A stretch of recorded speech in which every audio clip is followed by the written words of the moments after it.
What is up? What is up, YouTube? Hey, we are at Make It Make Sense. Make it make sense. So many people told me about your channel. Great content, bruh. I don't know if y'all can see this, but I'm hitting the subscribe button because we actually like to support, and I will be coming to your channel more often. Miss Patriot Girl. Yeah, Patriot Girl. Shout out to Patriot Girl. She told me to do this. I should check this out. And I'm glad I did because it's a lot of interesting stuff. And I promise you I'm not going to stop it so much. I got to switch these around because the cord got to be on this side. Dude, I'm fickle when it comes down to the tweaking and making sure everything right. But y'all hit that subscribe button, hit that bell, go to his channel, go check him out, man. This is breaking news, and this is a deep one right here, man. This is real deep. I want y'all to, I'm gonna say this before it even happened. Because of AI and all this, you can, Photoshop a picture, you can change videos and all this type of stuff. This could be AI. I doubt it. Me personally, I think this is the person staying behind, back in the day, it's still the voices, edited, but it's coming from a very representable, newscaster. So I don't think she would be into anything, but who knows? Everybody now these days, you can edit and do all kinds of other stuff. Take it from an editor, right? So y'all hit that subscribe button, hit that bell. Let's just check this bad boy out. I just want y'all to keep that in mind first. What's up, everybody? It's Make It Make Sense. And because the topic that we're about to cover is triggering, we're not going to do an intro, but I kind of want to preface this before we look at the interview. My job here is to bring you guys more of an unbiased opinion. So you'll see me pretty much going in on everybody. And what you're about to see, I see points where Busby is being sloppy, and I see points where Jay-Z's attorney is being sloppy and kind of messy. Usually we don't mind messy, but sloppy is something different. So first, we're going to look at an interview that just dropped at like 12 a.m. from a Diddy Accuser. This one happens to be male. I was kind of surprised that he gave an interview, but we'll get into why I think this interview happened and what I feel is sloppy on both attorneys' parts, because they are filing stuff constantly. So what you're probably going to start seeing is a lot more short videos because things are moving extremely fast. And now there's multiple cases, multiple high-profile people. And I'm trying to keep you guys informed, but it's a lot all the time. So let's first start with the interview. I think that all victims deserve to be heard. Typically, though, you will not see people with active cases give interviews, but I think this interview was a signal. You were hired by a security firm to work security at one of the infamous white parties that was thrown by Sean Combs in the Hamptons. What was that experience like? At first, he was incredibly friendly, very gracious.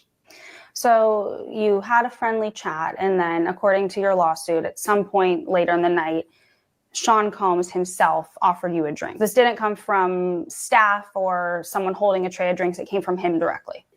Correct. The first drink started to have some effect on me, and I just thought, wow, these are really strong drinks. It wasn't until the second drink, and it was already too late, that I realized that there was something wrong with the drinks. Sadly, Sean Combs was waiting in the wings. He was watching from some sort of vantage point. And once I was in a helpless position and he was sure that he was in a position of power, then he took advantage of the situation. You allege that you were forcibly pushed into an SUV by Sean Combs. That act alone, according to your lawsuit, left you in considerable pain. And then once inside the vehicle, Your lawsuit says plaintiff was held down by Combs, who overpowered him while he struggled to escape due to the effects of the drugs in his system. And it goes on to say that he sodomized you. I was screaming. I was telling him to stop. It was incredibly painful. And he was acting like it was nothing. And he seemed to be disconnected from it. But it was abusive beyond belief. The note says representatives for Combs did not comment, but at the time of the original complaint, released a blanket statement regarding the complaint and the others filed at the same time. Mr. Combs and his legal team have full confidence in the facts, their legal defenses, and the integrity of the judicial process. So, in terms of the victim, I think it's important that we hear Diddy in his own words on how he feels about partying. To show y'all how we have fun and stay out of jail too, and make money. Do I believe that Diddy is capable of this? Absolutely. Do I believe that every victim deserves a right to be heard? Absolutely. But why did Diddy have to say, I'm going to show you how to have fun and stay out of jail too? So the fun you talking about having may be filled with little illegal things. That's interesting that he actually said that right there. Do I believe own work of the judicial process? So in terms of the victim, I think it's important that we hear Diddy in his own words on how he feels about partying. To show y'all how we have fun and stay out of jail too, and make money. Do I believe that Diddy is capable of this? Absolutely. Do I believe that every victim deserves a right to be heard? Absolutely. Do I believe that this victim did anything wrong by doing this interview? Not if counsel told him to. But once I actually read the article, I feel like Busby is sloppy, and I'm about to tell you why. John Doe filed a civil suit against Sean Diddy Combs, accusing him of sexual assault at a white party where Doe was employed by a private security firm. Let's see. Where is the actual article?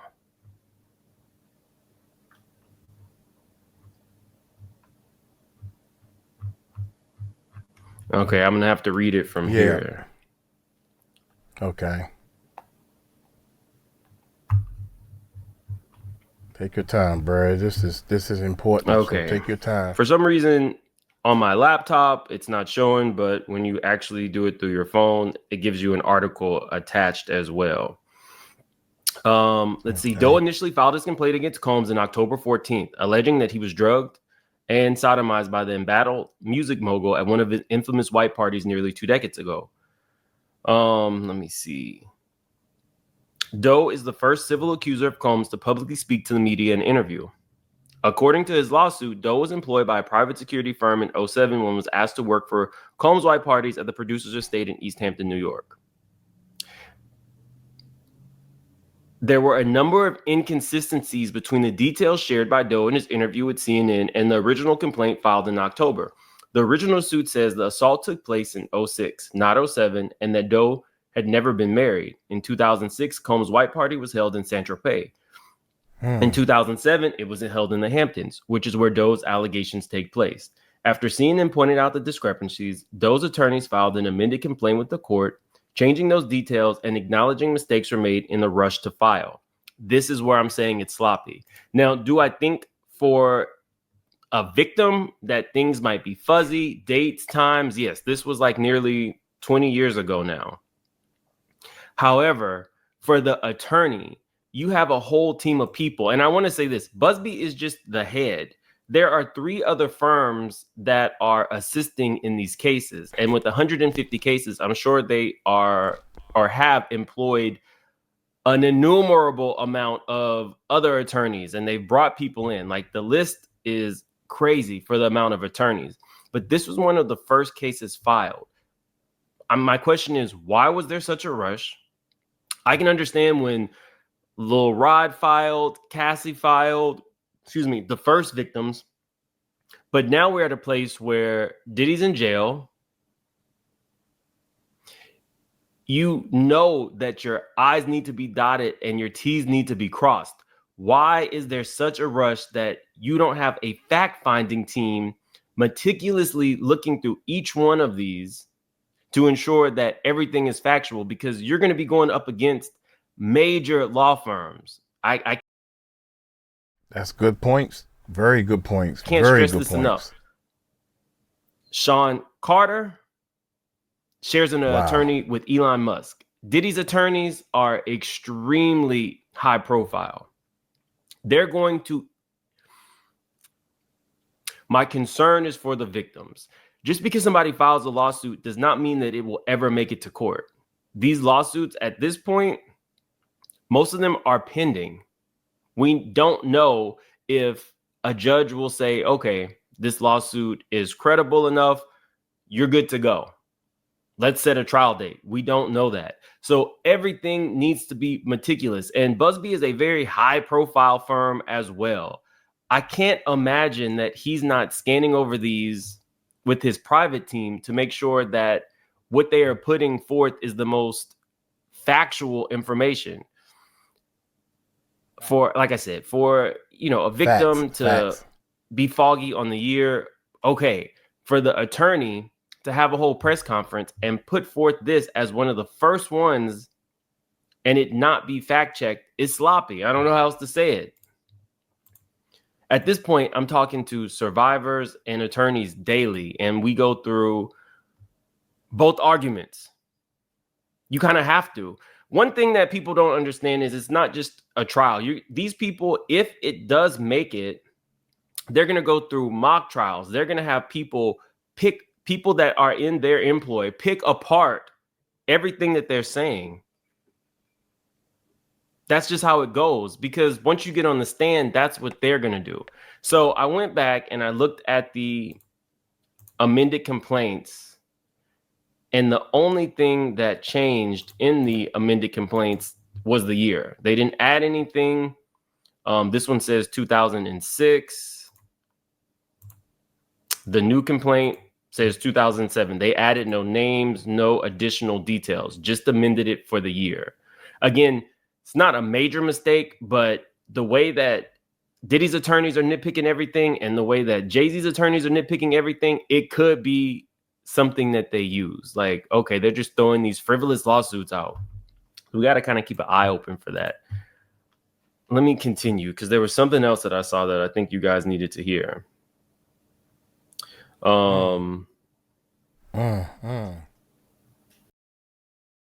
he looking, let me say real quick. I spoke to a lawyer before, and he was saying that some of these mistakes may be mistakes done on purpose.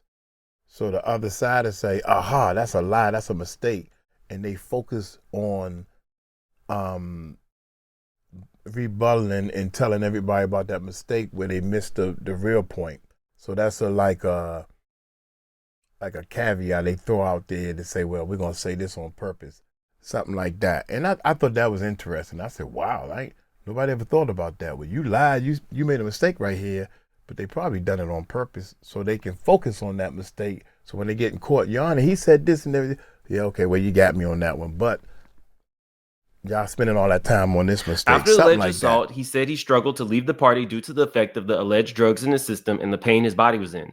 Doe then reported what happened to his supervisor, according to his lawsuit. Hopefully, he reported it via email. Speaking to CNN, he said that he was never asked to work for security for the firm again after reporting his alleged abuse by Combs. I say email because that is something that people can have into perpetuity. You can keep an email for 20 years, especially if you have the same email account. So that would be a paper trail, and that would be a direct shot against Diddy. If he just told him, out loud, that could be a problem. He just dismissed it and said, I'll talk to him, Doe said, recalling a conversation where he told his manager that Combs had sexually assaulted him. After that, he didn't talk to me again. He cut me out of everything. I was totally blacklisted after that. I had to find a different field.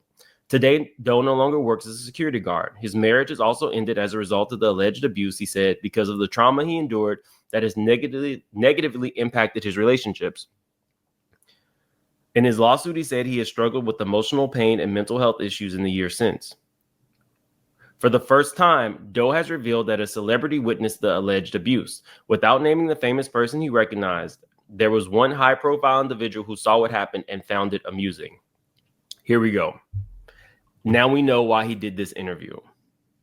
I told you guys, I can't remember how many videos ago now, but I told you guys that not everything is going to be included in the complaint. We saw everything in the kitchen sink added to Tyrone Blackburn's complaints, but in terms of Busby, they're scaled back. And I think they're scaled back because he's sending demand letters to the other celebrities who aren't being named. So when I looked up the new complaint, I was looking to see if anything about a celebrity having watched or saw or enjoyed it was included, and it's not as of yet. So again, I like to tell you guys what might happen in the future. And I think that what we're going to be seeing is more amended complaints from Busby's team or Busby's clients that detail stuff with celebrities who have not settled. So I think the rush was partly due to the fact that there are so many lawsuits out there. They're going to go in order. So there may not be anything left. So I do think that's part of the rush, but I also think part of the rush is the settlement request. And with tapes being shopped and everything else, I think Busby felt he had to push these out as quickly as possible so that his clients have a better shot of getting something and the settlements to come before names are named. I still feel like whoever he had on the team who did this intake, who vetted this person, and then push this out, it was sloppy. Just my opinion. You guys can put in the comment section how you feel. Additionally, these are pre-recorded videos that you guys asked for that are going to be shorter. So definitely hit the like button. If you are new to the channel, please subscribe. Let's move on. Who do y'all think that this particular high-profile celebrity is who watched this man, be taken advantage of? I know a lot of you guys are going to say probably Jay-Z. I don't know. It literally could be anybody. This was like 2007. So there's a lot of people at these white parties. And I like to hear what you guys have to say in the comment section. Now, back to being messy, where I think that Jay-Z's attorneys are messing up. Busby filed this yesterday night. It says, I write on behalf of my client, Jane Doe, as well as on behalf of myself and my firm in response to several recent improper communications directed to the court by counsel for defendant Sean Carter in the above captioned action. On December 8, 2024, my client filed an amended complaint naming Mr. Carter as an additional defendant in this matter. In conjunction with that filing, my firm filed a renewed motion for the plaintiff to proceed anonymously. Rather than merely oppose that motion, as would be expected and proper, defendant Carter filed the very next day his own motion to deny anonymity and or to dismiss Rule 12B. It appears that defendant Carter made that separate filing, which we believe to be procedurally improper and substantively deficient, to serve as the pretext for defense counsel to submit 2 letter briefs to the court on December 9th and 10th. These letter briefs are frankly nothing short of defamation, hiding behind the thinnest veneer of litigation privilege. So guys, I read these for you out loud. However, I'm with Busby here.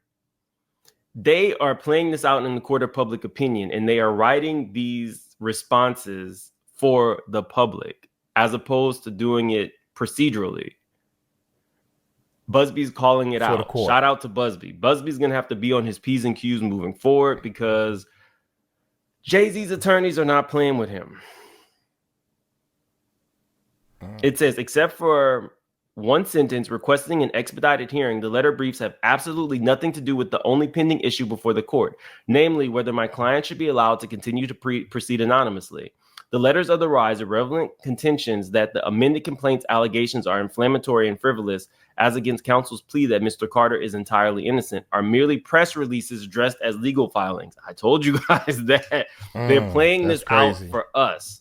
And they're going to do everything in their power to discredit Busby as a person, as opposed to his actual lawsuits. There are so many filings already just since Jay-Z got named. Counsel's December 10, 2024 letter goes much further. and entirely too far by accusing my firm and I of outright unethical behavior that never happened, which I would never sorry, my phone keeps ringing. To be clear, my firm and I categorically deny all of the baseless allegations levied by Mr. Carter and his counsel in these letters. We will respond in due course in due time, through memoranda of law and other appropriate means, to the legal issues at hand, as well as the accusations raised by Mr. Carter and his counsel. We will also address verifiable improprieties committed by defense counsel, outright, gotta turn this phone off. Outright illegal conduct for which we have actual evidence rather than vague hearsay declarations. For the moment, we simply want to timely inform the court that such responses will be forthcoming. I don't think that this is on Busby. I think that this is on one of Busby's partner firms who did not fact check. But I guarantee you there won't be too many more of these slip ups. It only takes one. So we might be seeing more amended complaints soon to make sure that everything was properly vetted, dates and times. Either way it goes. Like the video. If you are new to the channel, please subscribe. We're already at like 202,000. So the channel is growing pretty fast. I appreciate each and every one of you guys, and definitely put how you feel in the comment section. Yes. I know that it's pretty split. Some people feel like it's just a money grab for Jay-Z and he's innocent, but I'm starting to see the majority of people really do feel like Jay has some culpability in some of these things. Some other people might feel that there is truth to the victims, but other people just want Jay-Z taken down. So I got to go because my phone's ringing off the hook. There is another video coming, and it's going to be about Foxy Brown and Jay-Z, and nobody else on the net is talking about this. So it'll be a short video. Additionally, I will link my video that I did last night with more of the crazy stuff that's going on between Busby and Jay-Z's attorney. It's pretty messy and ridiculous. You guys have a good day, and I will definitely see you later. Man, I like make it make sense, man. I'm just gonna be honest with you guys, man. And I'm human, you know. With the name Make It Make Sense, first of all, when everybody in the DC area, everybody in my area is saying that way too much. You know, they try to do this and then, you know, make it make sense. Oh man, can you make it make sense? I hear this all the time. Make it make sense. So as soon as I heard the name of this channel, I didn't even go there. I don't want to make it make sense because everybody's saying it. Boy, was I wrong. I was wrong. This guy is very bright. You can tell that he's educated. Make it make sense. Because of you, I like saying it now. Make it make sense, because he's bringing real facts and different things. As far as the case and everything, Bugsby, man, dude, it's a lot of people counting on you, man. Please bring out the truth. So, we counting on you to not be sloppy, man. You know, so I think that you need to we counting on you to make it make sense to us. You know what I'm saying? So look here, I'm gonna get on up out of there, man. I'm gonna say as least as possible from now on, man. I'm gonna check out a couple of more of his videos. So y'all take it light, take it slow. Tell him Uncle Mike told you so. Peace out.